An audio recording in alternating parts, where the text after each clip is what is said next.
Assalamualaikum warahmatullahi wabarakatuh. Hari ini kita akan bahas ayat-ayat kauniyah dalam Al-Quran yang kebenarannya dibuktikan oleh ilmu sains.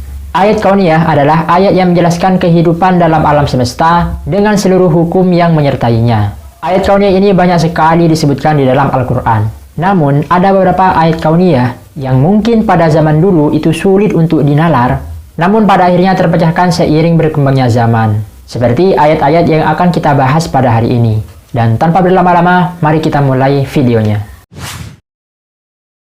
Yang pertama ada teori Big Bang. Salah satu teori terciptanya alam semesta yang paling terkenal adalah Big Bang Theory atau teori ledakan besar. Teori Big Bang ini menjelaskan bahwa alam semesta kita berasal dari suatu ledakan besar yang terjadi sekitar 13,8 miliar tahun lalu. Pada saat itu, alam semesta berasal dari titik tunggal yang sangat padat dan sangat panas, yang kemudian meledak dan mengakibatkan tersebarnya benda-benda alam raya ke seluruh penjuru, yang berakhir dengan terciptanya berbagai benda langit yang terpisah termasuk tata surya dan bumi. Namun ketika ledakan besar terjadi, alam semesta mulai mengembang dengan cepat, yang proses ini dikenal sebagai ekspansi ruang. Seiring dengan ekspansi tersebut, alam semesta juga mendingin dan mengembang lebih lanjut. Pada awalnya, ilmuwan menganggap alam semesta kita sebagai entitas yang tetap dan tidak berubah. Namun, pada abad ke-20, seorang astronom bernama Edwin Hubble melakukan pengamatan yang mengubah pemahaman tersebut. Ia menemukan bahwa galaksi-galaksi di alam semesta sedang menjauh satu sama lain, yang menunjukkan bahwa alam semesta sedang mengalami ekspansi. Terlepas benar tidaknya teori ini, yang jelas di dalam Al-Quran terdapat sebuah ayat yang seakan sejalan dan membenarkan teori ini.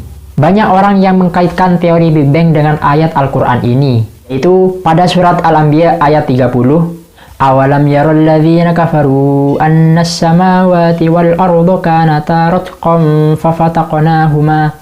Tidakkah orang-orang kafir mengetahui bahwasanya langit dan bumi itu dulunya menyatu, lalu kami pisahkan keduanya. وَجَعَلْنَا مِنَ الْمَاءِ كُلَّ شَيْءٍ حَيٍّ.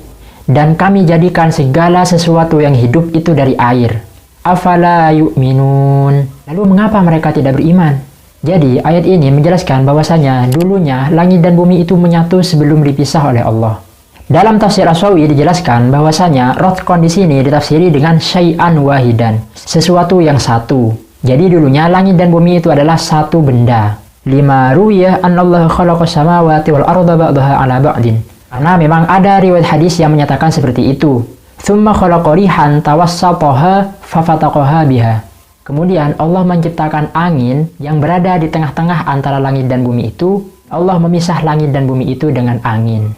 Apakah pentafsiran ini menunjukkan terjadinya sebuah ledakan yang menurut orang-orang sering dikaitkan dengan teori Big Bang ini?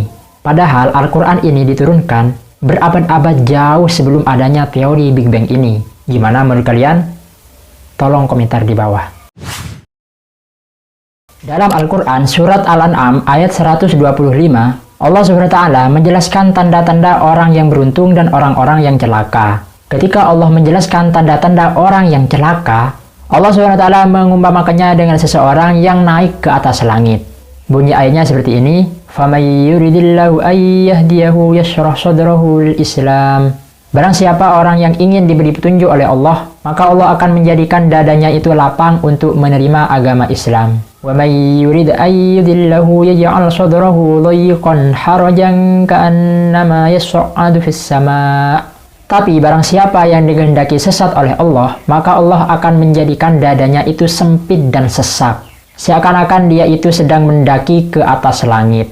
Ayat ini menjelaskan bahwasanya orang yang dikehendaki sesat oleh Allah, maka dadanya akan dijadikan sempit dan sesak oleh Allah untuk menerima agama Islam. Sama seperti dadanya orang yang berada di ketinggian di atas langit, yang merasakan sesak karena kekurangan oksigen. Dalam tafsir As-Sawi, ka'annama yas'adu fis sama' di sini, seakan-akan dia itu naik ke atas langit, ditafsiri dengan ay yatakallafu as-su'udah fala yastati'uhu.